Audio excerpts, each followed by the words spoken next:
we don't have only the visual mappings, we have also the algorithms in order to process all these data in the long run or in the first place.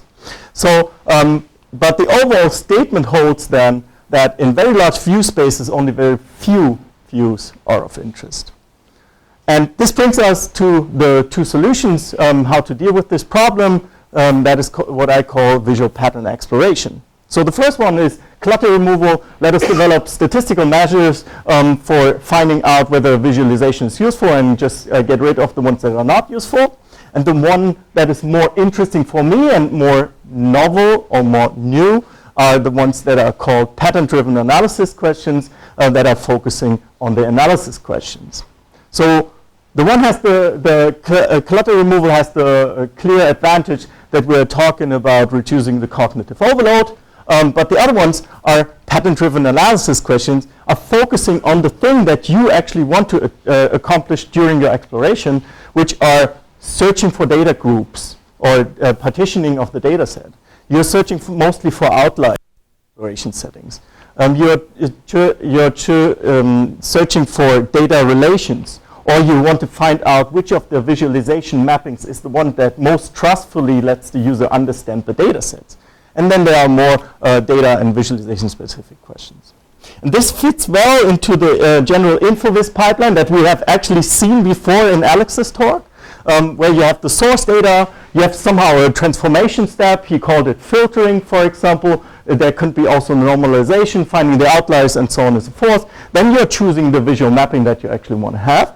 And then you're rendering this on the screen. And in my context, I'm translating that a little bit into my vocabulary when talking about the source data gets somehow a pattern generator that is applied to it. Then we need to have somehow an insight what is happening in this visual space. And I'm not only talking about the global visual appearance of the visualization, but there can be certain subparts, local patterns that you really want to analyze. And that opens then the entire black box of retrieval approaches for making these approaches more accessible. And the overall vision of my research is then to support this with a black box that I call visual pattern-driven exploration that gets somehow feedback of what is currently going on in the exploration setting, and that supports then the choices of what should be done on the data filtering side, what should be done on the visual mapping side, and so on and so forth.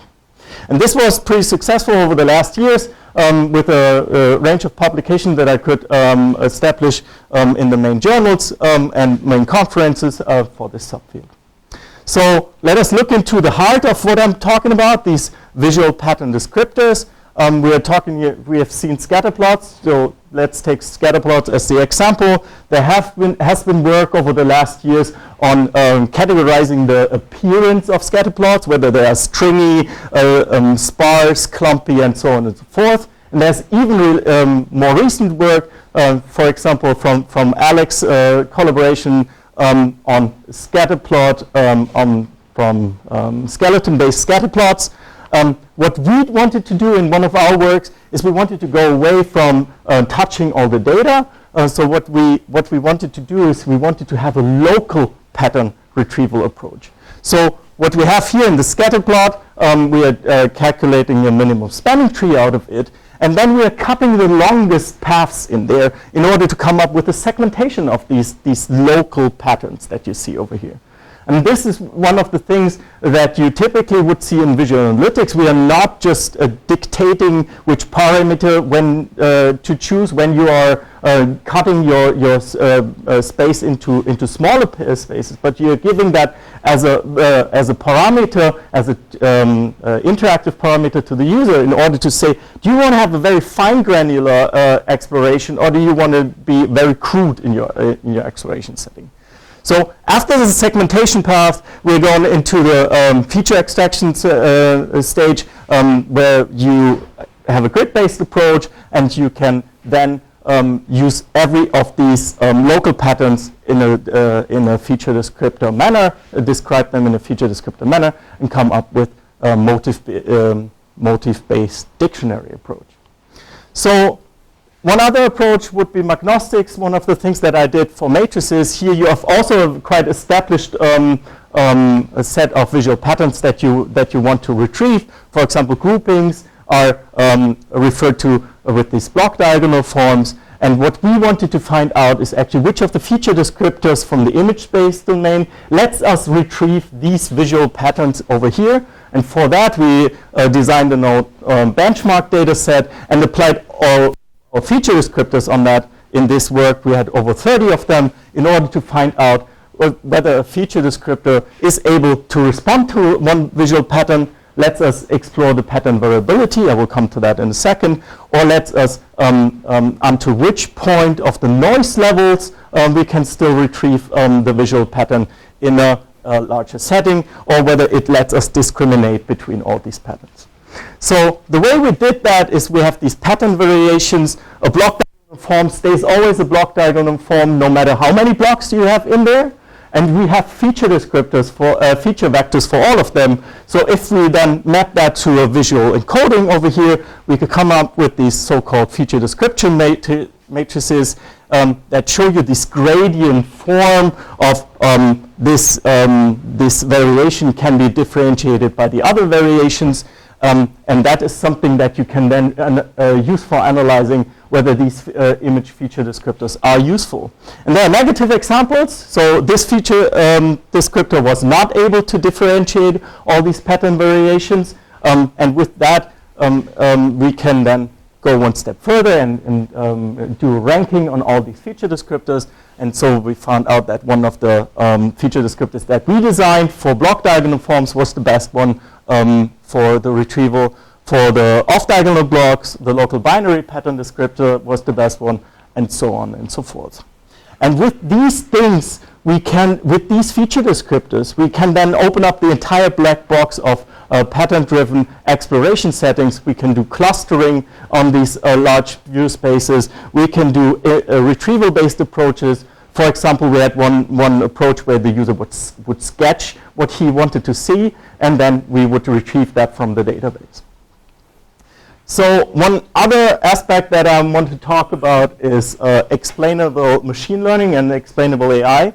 I'm going to make this very quick in order to stay in the time.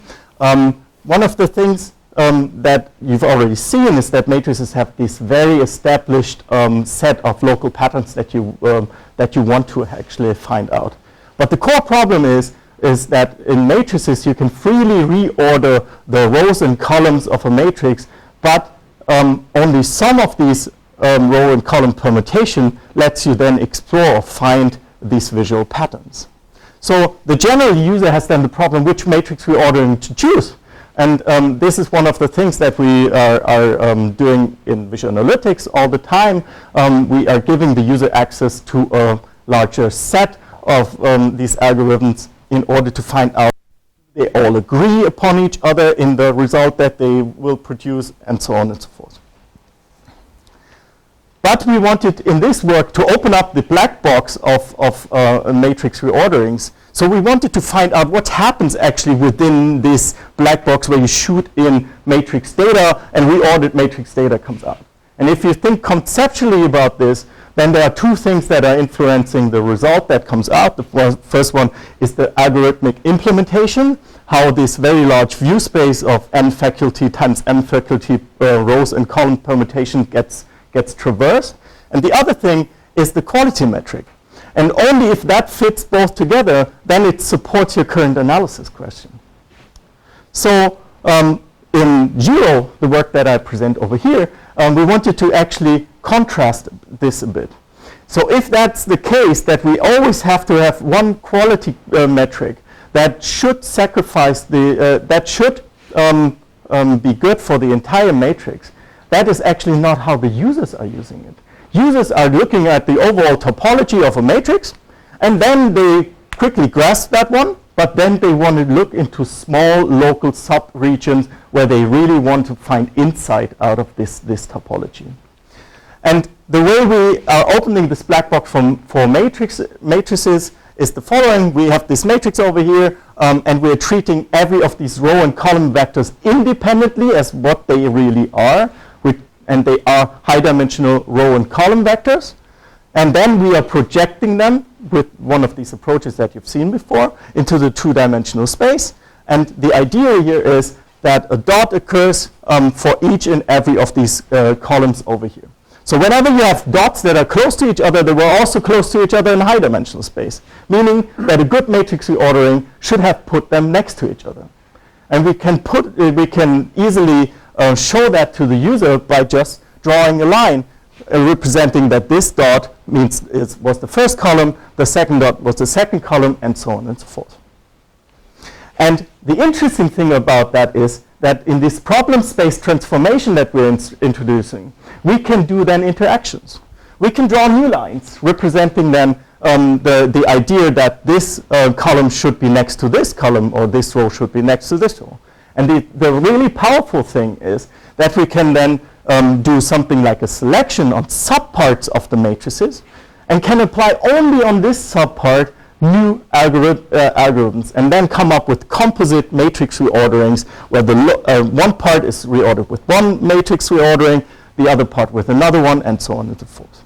So how does that look in real life? We have this coordinated view over here where you can hover over the nodes in order to find out where they are in the matrix, and then you can start drawing these new edges in order to put these rows and columns next to each other and come up with your own idea of what a matrix reordering should look like in this projection space.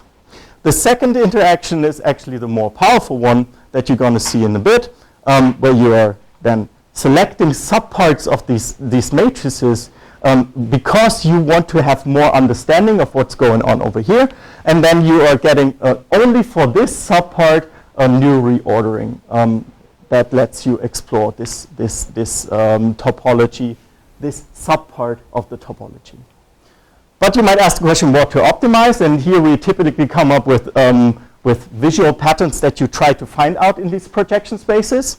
And here you, for example, see these very long edges that you typically don't want to have because the algorithm decided to put things next to each other that are not similar to each other in the high-dimensional space, in the high-dimensional representation. So if we try to cut these very long edges, that is what you see over here. And then you can apply a new reordering on this subpart. And what you can see over here, that overall, the quality of the two matrices has not changed drastically, but the local substructures are much more prominent and way better to understand for the network analysts in this use case.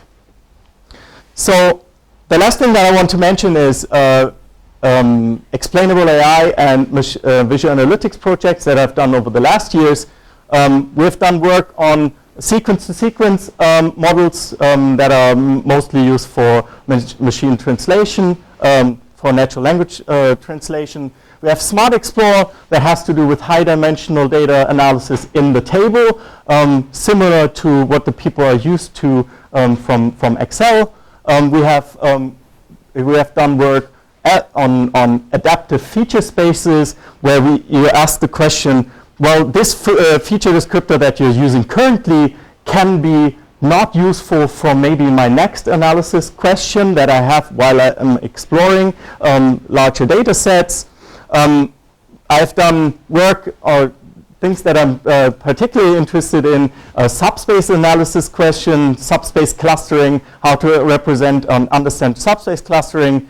I've done work on visualizing local pattern spaces or time series data and time series clustering. And this would all not have been possible without many collaborators. Many of these collaborators are the ones that actually Alex brought into the team. And some of them are my collaborators, but the person that I'd like to thank most for the bachelor and master students that I had the opportunity to supervise over the last years, and also the PhDs that I could supervise during my time at Harvard and Constance. And with that, thank you.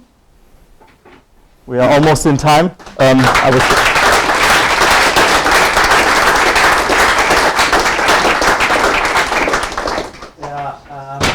We have some time for questions, but I think due to the time restrictions, give up on the questions, but you're welcome to go to the speaker after the talk. but at least you've seen what we are doing.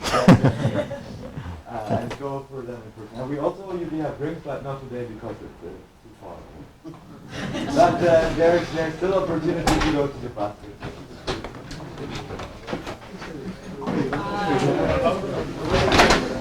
Sorry for my time. It went wonderful.